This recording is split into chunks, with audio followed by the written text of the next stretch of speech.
Now on BBC One, Inside Out with David Whiteley. Hello, welcome to a new series of Inside Out. This week, we're in Africa. New hope for children in the Gambia, thanks to the generosity of Inside Out viewers.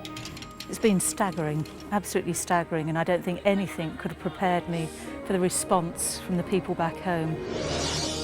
Return to the mythical Akenfield, but is it still a rural idyll?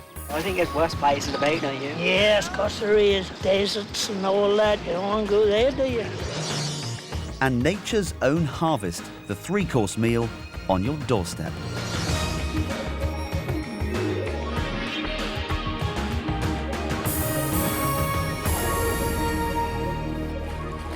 Hello, it's been a year since we were last in the Gambia with Anita Smith. Now, Anita runs a charity from her home in Kettering in Northamptonshire. The money raised goes to a hospital in the remote inland town of Bansang. When we showed you Anita's story on Inside Out last year, there was such an amazing response that we've come back to the Gambia to find out what a difference you've made. Anita first came to the Gambia 14 years ago. She was so moved by the conditions at the hospital that she set up a charity to support it. The old children's ward was a distressing place. Patients with burns were treated alongside children with contagious diseases. Last year, she'd raised enough money to start work on a new building to replace the children's ward. For everyone involved, it's been a labour of love. It's been 14 years of hard slog, and I just cannot believe what's happened in 1 year. The charity is based at her home in Kettering, but Anita visits Bansang several times a year, and we've come back with her. More than £50,000 was raised after Inside Out last visited, and that's meant more work has been completed. Which is the way in? There we are, this way, David. It's amazing, it looks so different already from the outside. Come on then. Oh, come on, I can't dawdle, I have to run. Yeah, go on then, go on, you show me around. Right. It's been staggering, absolutely staggering, and I don't think anything could have prepared me for the response from the people back home. This is your dream, isn't it? I mean, I stand here and I just have to pinch myself because I can't quite believe it. Don't you set me off. The new building has separate wards for infectious diseases and surgical cases, and it's already saving more lives. The mortality rate has dropped. It's dropped? It has totally dropped, 73%. For the first time, this has never happened in the Gambia. It has never happened in the Gambia, whether it is in Banjul or any part of the country. This is the so 73% more, so three-quarters of the children, more children coming here are now surviving yeah. because of the children's ward. The intervention, exactly, that the Bansang Hospital Akenfield brought to this place. Anita has not only been taking care of the patients, but even those who are taking care of the patients.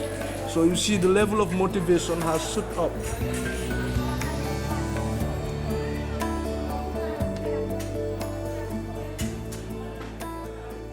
There are many other changes too. Maine's electricity is sporadic, but a British company has donated and installed solar panels, and that saves lives.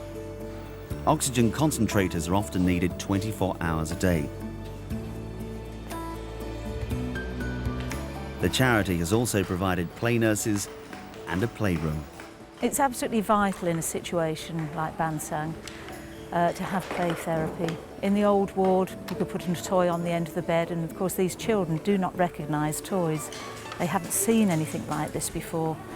And we all know that the brain releases endorphins, which is the best medicine for many of these children in recovery. And if you can make a child smile, then we're on the way to recovery.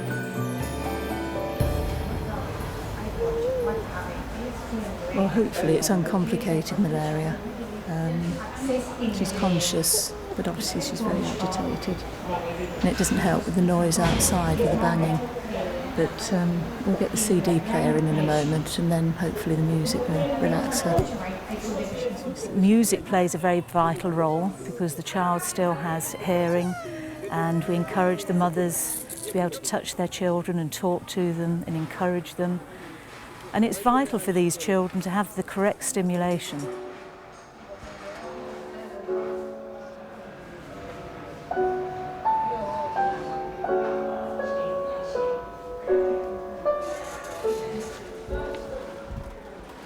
Many of the student nurses are now sponsored by Inside Out viewers.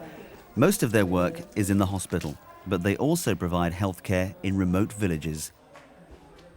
Sometimes there are no doctors, so we are trained of everything.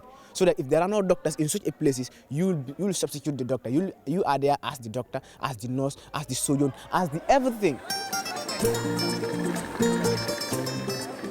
There's no public transport here. Many of the patients have to walk miles to reach the hospital. But now, the nurses can go to them. The SEN nurses actually can do the job of doctors. They're very, very impressive, very, very caring, and very enthusiastic. And they're absolutely tremendous. I can't praise them enough. They're truly dedicated to serving their people. And because we've selected SEN students from this area, they have very, very strong family ties and will be firmly committed to helping in this area. The hospital has its own nursing school. Attracting and keeping staff has always been difficult in Bansang. Trained nurses are often recruited by European health services, but these students are keen to stay. HIV and AIDS? Yes. It is not easy with us, but nonetheless we are trying our best to stay and help our people, because we are doing it for our people, our country. It's we the Gambians who can develop this country. So if all of us have to leave this country and go, who else will come? We are going to Europe. Who is going from Europe to come and help us? Nobody else. We have to do the examples ourselves. We have to work here, help ourselves, help the people, develop it. But if we leave this place and go, who are going to develop this place? The morale of the staff is just amazing. Every time I come back here, I'm just staggered at the enthusiasm and response from everybody. The key to retaining good quality staff is decent staff accommodation. As you know, the staff accommodation was quite pitiful where they lived before, and to be actually able to finish a shift, go home to a comfortable accommodation with a sitting room, bedroom and bathroom is what they need. Over the course of 1 year, we've accomplished refurbishment of 18 staff accommodation blocks, and they're truly, truly grateful for everything that the people back home are putting in and making the difference to in this hospital. There's been a real turnaround here at Bansang. It used to be that people would do anything they could not to be posted here. Now it seems everyone wants to be posted here, but there's still loads more to be done. I'm actually planning phase 3 now, which is obviously the continuous upgrading of the entire hospital, which is male, female ward. We're looking at the surgical areas of the wards. We're looking at X-ray department, accident and emergency. So I could actually go up to about phase 40.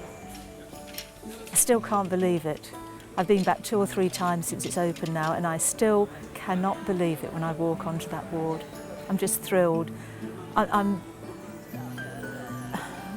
thrilled for the children that we're now receiving there. And my feelings always go back to those children that we lost on the old children's ward. And it was the bravery of those children that really gave me the courage to continue with the new children's unit.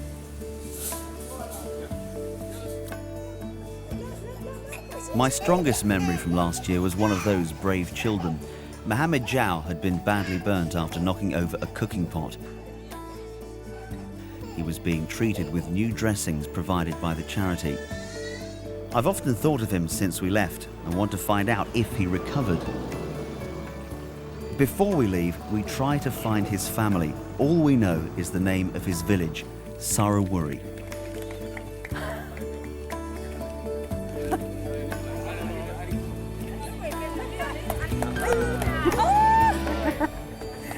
Oh, I don't believe it. This is little Mohammed Jao. This isn't the same little boy, is it? It is, isn't it? This is Mohammed. Now he's completely recovered. This success is what brings Anita from her Kettering home and why she's determined to make Bansang the best hospital in the Gambia. Oh, I'm so pleased to see you well. I'm so happy.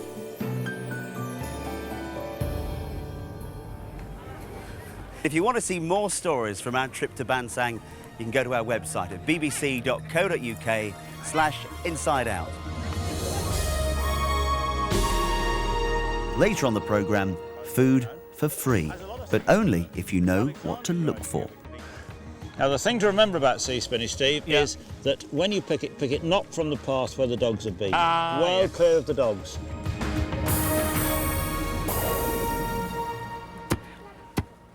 Now this is a typical African village scene, two women pounding the maize. Now our next film tonight is about how village life has changed in Suffolk.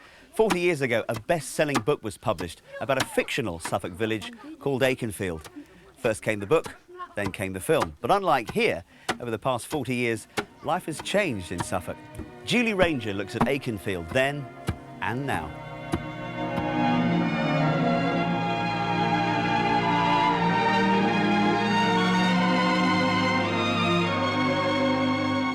It must seem that there was a war between farmers and their men in them days. I think there was, particularly in Suffolk. These employers were famous for their meanness. They took all they could from the men and boys who worked their land. Nearly 40 years on, and the landscape in this part of Suffolk has barely changed. There's actually no such place as Akenfield. It was just a made-up name. So Peter Hall's film was shot in and around the countryside behind me. And although the village of Akenfield may have been fictional, the stories of the rural folk who supposedly lived there were true. There's old Dina! Yeah? What you doing on, Dina? What you doing there? What you doing on? You look as though you'll kill that heat. Filming took place in 1970 in a couple of small villages just north of Ipswich.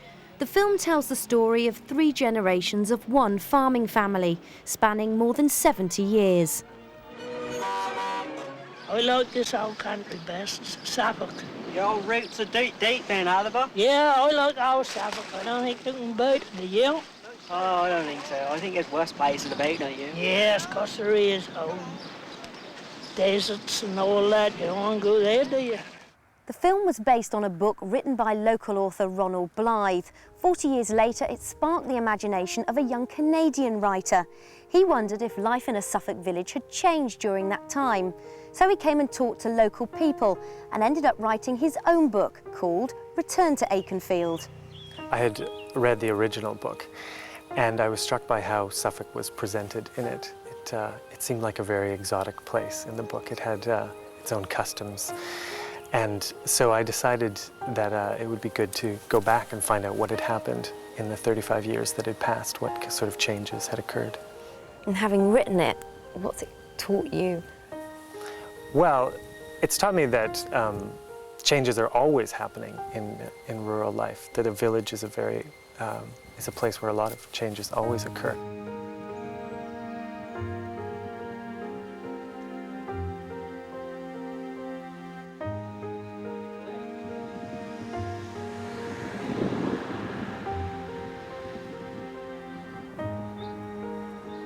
Oh, you got your garden, you got something you can do. In the course of writing his book, Craig Taylor talked to dozens of different people, most of whom had lived their entire lives in the Suffolk countryside. What do you enjoy about living here in the countryside? Well, in other words, I was born in Charlesfield, and I'm going to try my hardest keep in Charlesfield till they chuck me in that little low place up that road. Hey? I'd be 82 next Friday.